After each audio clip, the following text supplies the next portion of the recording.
Аксы районунун Мукур айылындагы Алымкулов атындагы мектеп буга чейин авариялык абалда деп таанылып, жаңы имарат куруу үчүн республикалык бюджеттен 72 миллион сом каралган. 225 окуучуга ылайыкташкан социалдык имараттын курулушу менен Жогорку кеңештин төрагасы Нурланбек Шакиев таанышып чыгып, мектепти тез арада бүткөрүү тапшырмасын койду.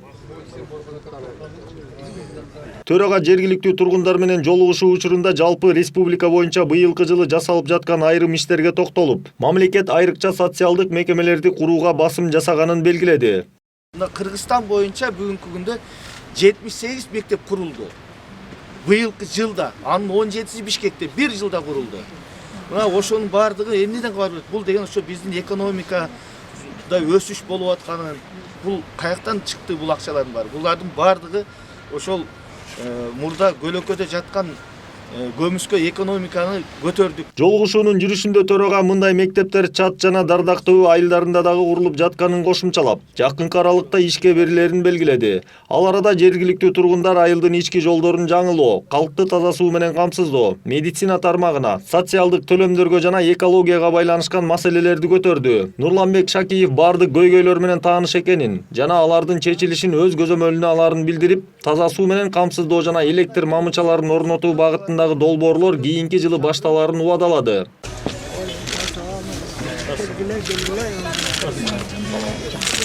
Кече 10 ноябрда төрага Алай районунда болгон. Иш сапарынын алкагында Жошолуу айыл аймагында курулган 90 орунду бала бакчанын ачылышын жасаган. Анда бала бакчанын курулушуна республикалык бюджеттен 23 миллион 600 миң сом бөлүнгөнү белгилүү болуп, бардык заманбап шарты менен салынган мекеме аймактагы 3 айылга кызмат кылары айтылган.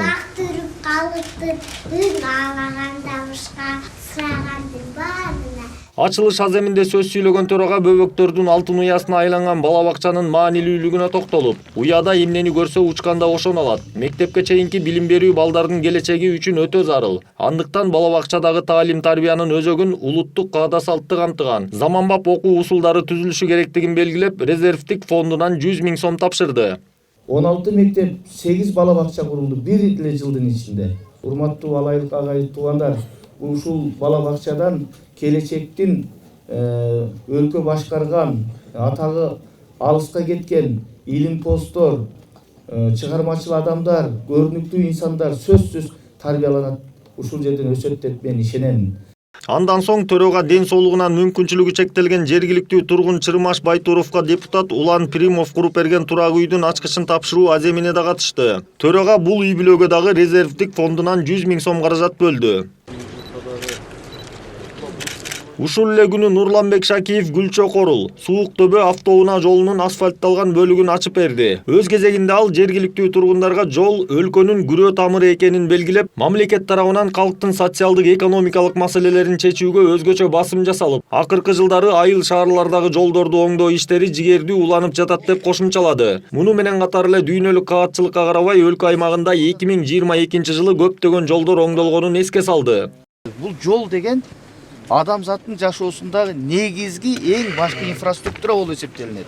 Жол ошол экономиканын, элдин жашоонун күзгүсү жол чагылдырып турат да. Ошон үчүн биз жолго аябай чоң көңүл бөлөбүз. Андан соң Нурланбек Шакиев баштаган Жогорку кеңештин депутаттары Гүлчө айылында жайгашкан Кадырмат уулу Абдыразак атындагы жатак мектеп-интернатынын абалы менен таанышты. Азыр мында 337 окуучу окуйт. Өз кезегинде билим берүү мекемесинин жамааты имараттын жылуулук системасын жана терезелерин жаңыртуу, чатырын толук алмаштыруу, интернатты лицей катары кайра түзүү сыяктуу маселелерин көтөрүштү. Төрага мунун баары эске алынаарын белгилеп, тиешелүү министрликке мекеменин макамын өзгөртүү маселесин карап чыгууну табыштады. Жогорку кеңештин төрагасы Нурланбек Шакиев Алай, Каракулжа жана Чоң Алай райондорунун мектеп мугалимдери арасында өткөн сынактын жыйынтыктоо аземине да чакырылды. Агартуучу аталышындагы сынак 4 багытта өтүп, ага 300дөй мугалим катышкан. Мыкты мугалим, жаш мугалим, мыкты тасма жана мыкты жамаат деген номинациялар боюнча жеңишке жетишкен агартуучуларга батир, унаа, чет өлкөгө жолдомолор жана акчалай сыйлыктар тапшырылды. Төрага Нурланбек Шакиев келечек ээлерин тарбиялаган мугалимдерди шыктандыруучу сынактар албетте мугалимдер арасында атаандаштыкты арттырып, изденип иштөөсүн гана камсыздабастан билим берүүнүн сапатын жогорулатууга дагы өбөлгө түзөөрүн айтты. Салтанаттуу иш-чарада бул сынакты кийинки жылы облустук деңгээлде уюштуруу сунушун берип, резервдик фондунан 500 000 сомго колдоо көрсөтөөрүн билдирди. Билимдүү өлкө болбосо анын келечеги жок.